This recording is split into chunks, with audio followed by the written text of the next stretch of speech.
this weekend.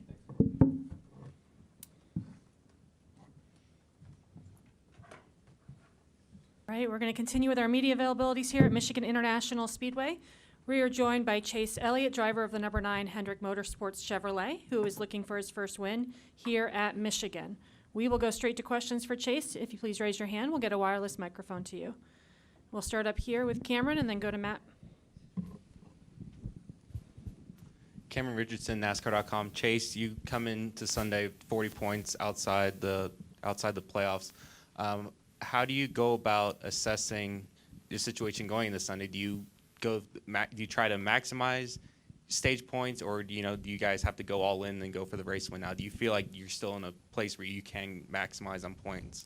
My stance has been the same since I got back, and I think we need to win. So, and like I've said, 1,000 times since I've been back, I think gaining a lot of points and contending for wins is very much one and the same. It's not coincidence that the guys that are high up in points have race wins, but they're also, leading the regular season thing, or whatever it's called, too. Like, those two things go hand in hand. So if you're gaining a lot of points, you're probably going to have a shot to win. And if you're not, then you're probably not going to have a shot to win, So I think those are one and the same. We'll go to Matt and then Jeff.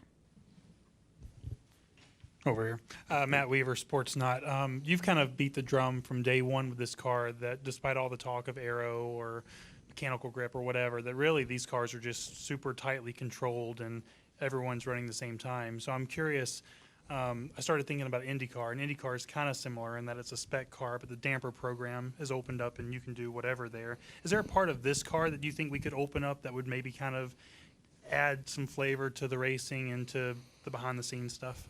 That's a great question. Honestly, I'm not familiar with the IndyCar rules at all. I know that they were kind of first to the spec car thing, and I had heard that what we were doing was more in line with what they had going on or what they had been having going on. But I don't know. I don't know what you open up. I think this is really what NASCAR, as a sanctioning body wants, that they want a lot of control over the cars. And, they want to have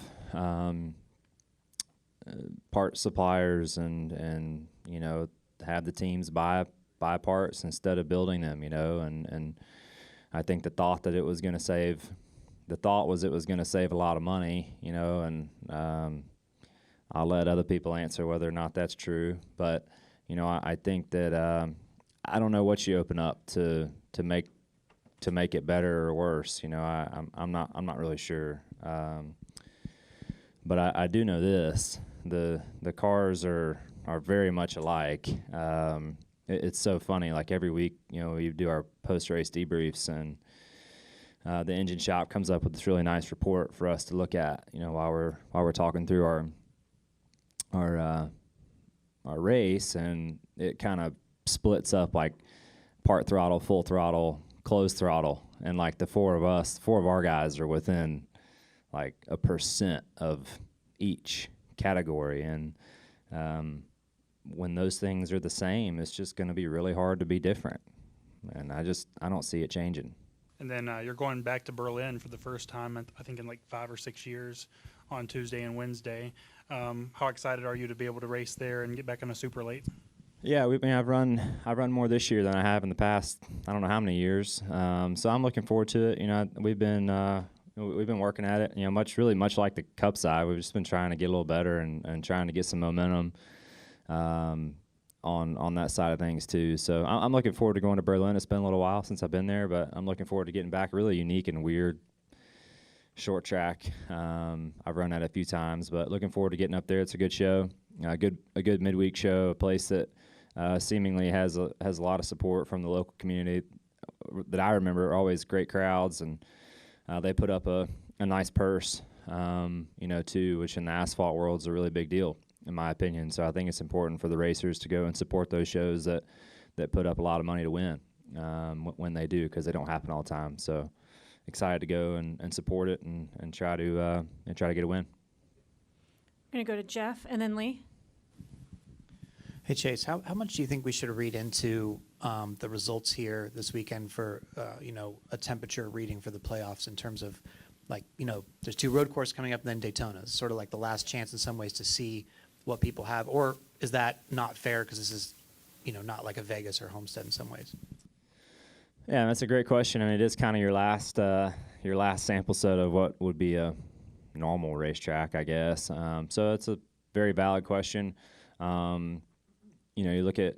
I'm just trying to think back to last year. I mean, it seems like all the Gibbs cars are really strong here last year as a whole, and I think at some tracks the characteristics here might carry forward. I'm not so sure that all of them are necessarily that way, but yeah, I would say it's not unfair to say that this is our last kind of normal opportunity to kind of show what you have or don't have. But I do think that this place is very unique and it's kind of its own animal. I mean, you kind of you look at it and you're like, well, maybe it's kind of like Fontana, but it's really not at all like Fontana. I never had a chance to race here at the old surface, so this is really all I've known. But ever since I've been running, this place has always just been kind of its own world. So I do think it is a last normal look, I guess, but at the same time, this place is very, very different. So I wouldn't read too terribly far into it.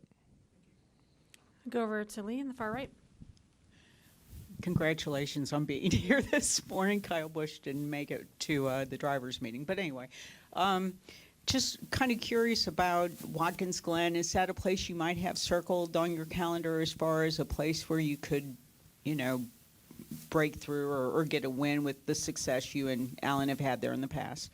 Yeah, I've said this, but I don't circle races. It's just not how I operate.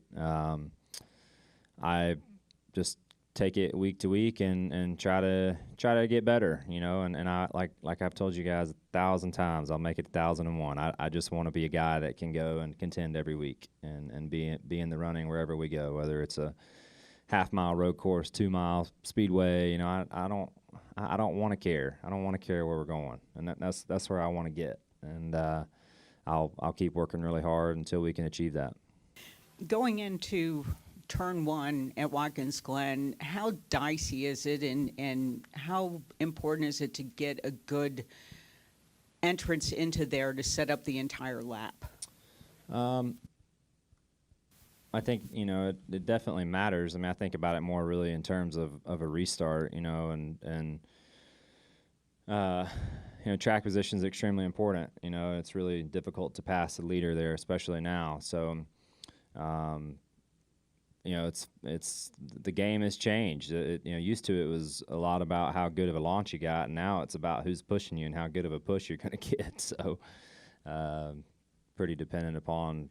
You're almost better off having a bad launch and the person behind you getting to you sooner than you are doing a really good job getting a good go at it. So, but that's just the game, that it's turned into. Do we have any additional questions for Chase? We'll go up here to Larry. Get a mic up to. It's coming to you. I can hear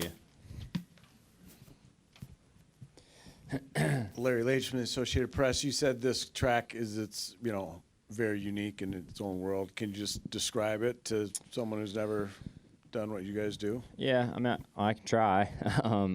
When I say that, I think I'm more referring to just the, heck, I don't know what year this thing was paved, but it would have had to have been like 2012, 11, somewhere in there. Somebody correct me if I'm wrong, but that'd be around my guess. And whatever asphalt they used, I wish they used it on the roads and the highways around the United States, because it just doesn't seem to age, and it doesn't seem to, to give away a lot of grip. It's changed color a little bit, but it certainly doesn't seem like it has become any more abrasive, or the grip level has gone down any. So for that reason, the middle of the track is still kind of the dominant place on the road. The bottom lane's a little too flat to run at pace for a lengthy period of time, and the middle, just the way the track is shaped, is just kind of the fastest way through, and it has enough banking to make it work. And I think the hope is, and I think it will age eventually, but is to try to keep working it up and have a wider have a wider racing groove, with the right amount of banking to run, and I think that's what they're trying to achieve with the grippy stuff and trying to promote us moving up. So, it's just the place has a lot of grip, still very fast, and hasn't really seemed to change. So we'll see if it's any different this weekend, but I kind of doubt it. Anything final for Chase before we let him go? All right, Chase, Perfect. thanks for joining us. Thanks, Good luck guys. this weekend. Yep. And to the media, we'll be starting the media bullpen shortly.